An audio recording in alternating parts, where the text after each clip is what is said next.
In today's video, we're gonna crack into this box right here, and I'm gonna tell you why I chose Pflueger over Shimano and Daiwa for my latest spinning reel, so stay tuned. What's going on, everybody? Fishhook Terry here. Thanks for tuning in to another one of my videos. If you're new here to the channel, please consider subscribing if you haven't already. Spring is getting here fast, but the lake, unfortunately, is still frozen way down there. The boat, she is still covered, unfortunately, but we will be breaking out the tuner here very soon so I can get some on-water action for you guys. I know there's been a lot of comments recently like, Fishhook, get out and catch some fish. I'm trying, guys. Trust me, I want to catch fish more than you know, but soon I will be on that lake slaying.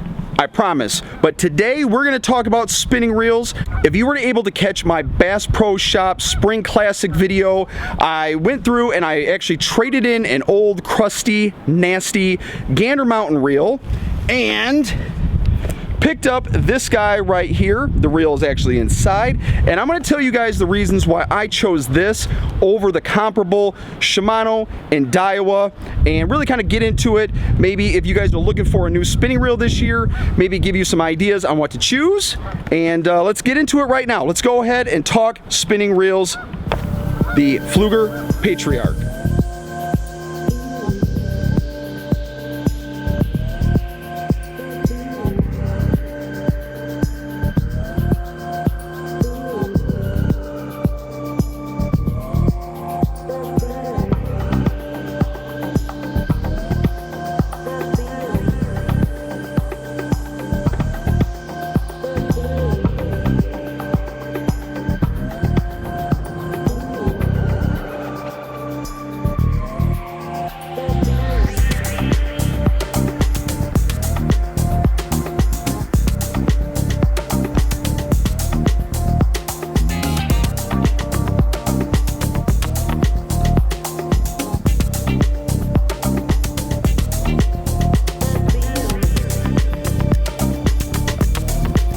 Alright, so let's jump into it. The reason why you're here is to find out why I chose this Pflueger Patriarch spinning reel over the Shimano and Daiwa competitors. I want to know in the comments below, because it seems to me that Pflueger is more of a brand that you find with a lot of Midwestern anglers. If you're a southern fishing guy, a guy on the West Coast, let me know in the comments below. Do you use Pflueger, or are you again a Shimano, a Daiwa, or another competitor manufacturer reel guy? I'd love to hear from you. For as long as I can remember, I always gravitated towards Pflueger reels.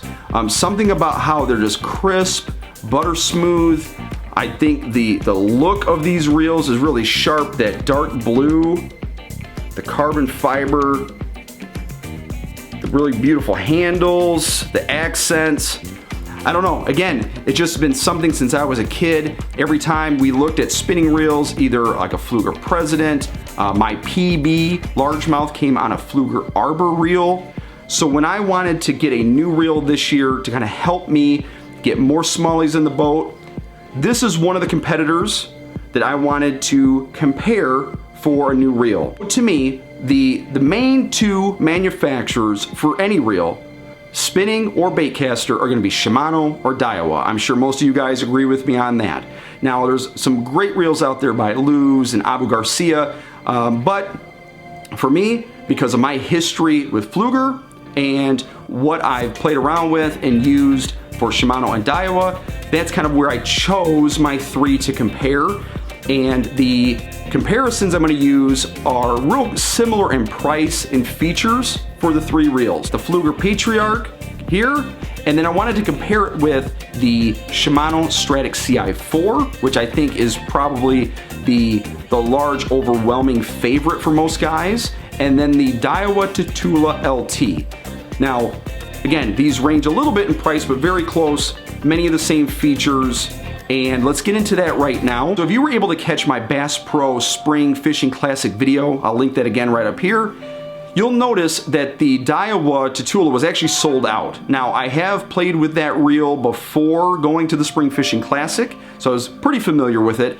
The only reels I was able to really get hands on were the Pflueger and the Shimano, but Again, let's kind of break down these reels with their stats. For me, when I talk to a lot of guys about reels, there's really two things they want to know about, is the weight of the reel and how many bearings it has. Now there's some other great stats and things that we want to compare with these reels, but let's kind of talk real quick about the two main ones. And again, all of these reels I wanted to compare at the 3000 size. That's what I chose to buy here, and that's what I've looked at to compare all the reels of which one I was going to buy next. In terms of weight, this is the lightest. Okay, this is 6.2 ounces, but the Stratic is at 6.7, the Daiwa is at 6.5. Again, you're splitting hairs. They're great reels. They're very light based on their construction. All three of these reels are super light. You're not going to tell the difference between the fractions of an ounce of how light they are. They're going to be comfortable for you to throw all day long. This Pflueger Patriarch is also going to win the bearing war as well. This has 10 bearings in it. It's got 9 plus 1 in reverse. Both of the Shimano and the Daiwa have a 6 plus 1 bearing system. So as I was telling you before, what I've noticed with Pflueger reels in the past is just super buttery smooth. Of course, the Daiwa and the Shimano are great reels as well. I will say that I felt maybe the same level of smoothness out of the Stratic. You know, I wasn't quite impressed when I did play around with the Daiwa. That's just me, but this Pflueger felt really nice in the hand, very smooth, great reel. Now, what I've been noticing lately for spinning reels is more of like a JDM style when it comes to line capacity. And I'm finding a lot of line capacity on spinning reels to actually go down in line capacity, not have as much line on the reel to try to help manage it better. Now, as you remember, just a few minutes ago, I was saying that my PB largemouth came on a Pflueger arbor reel, which has a huge arbor, has a huge spool on it to really hold a lot of line. I mean, that reel is just crazy amount of line to it. But nowadays, finesse is getting really key. You're kind of downsizing, you're making things smaller, you're trying to manage the line a little better. This reel actually has the least amount of capacity capable. This is 90 yards of 10 pound. The Stratic will hold 140 yards of 10 pound, and the Daiwa 130 yards of 10 pound. Having less line capacity is really there, so you're having less trouble in terms of maybe wind knots or the line laying down properly as you're casting with that reel. Again, make it more enjoyable out on the water and having less trouble. The next two features I'm going to get into is really what sold me on this Pflueger reel over the Shimano and the Daiwa. That's the retrieve ratio and the inches per handle turn. The retrieve ratio of this Pflueger is a 5.2 to 1. The Shimano is a 6.0 to 1. The Daiwa is a 6.2 to 1. What that means is, if you're new to reels, the lower the number, the slower the reel. One revolution of the handle here is going to pick up 27 inches of line. The Shimano is 35 inches, and the Daiwa is even more at a 36.8 inches for just one reel turn. That's picking up an awful lot of line. This year I've got a few key techniques that I want to use with a slower retrieve. One of them, I know it's going to sound crazy, is going to be a jerk bait. I'm actually going to start using my spinning setup to go back to my jerk baits. Like I said before, my PB largemouth came from a spinning reel, and for me, since then, I've actually started to use a bait caster for jerk baits. And I've noticed as using a bait caster for my jerk baits that I'm working the lure way too fast.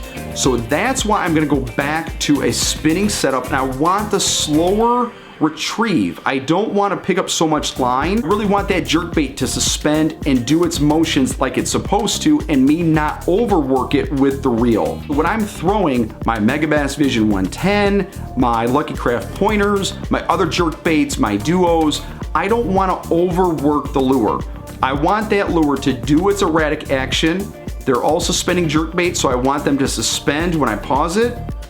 and when I start up the retrieve again, I want it to do its motion back and forth and be very erratic. I don't want the reel to be imparting too much movement into the jerkbait, so it's not doing the erratic action and doing a more of a straightforward. That's not what you want on a jerkbait.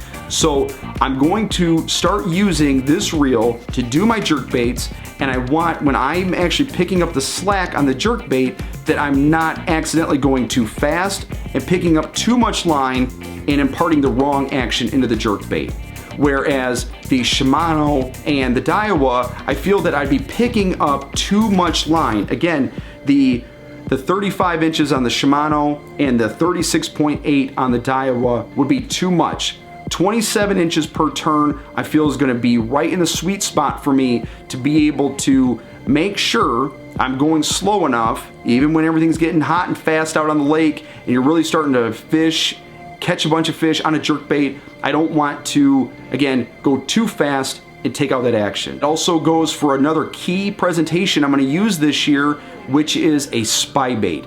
This is going to be a great reel for that. Again, I can go very slow. That's key on a spy bait, is you want to just put enough action into that lure as it's coming through the water. If you've ever seen a duo spy bait, they kind of shimmy in the water, the blades rotate, and you want to really just creep that lure. You don't want to, it's not a topwater lure, it's not a spinner bait. You're not trying to burn that lure through the water. You're trying to go super slow, and with having 27 inches of pickup for your line, I think it's going to be crisp. It's going to be a great reel for that type of technique for me as well. So where this reel doesn't shine is in its drag department.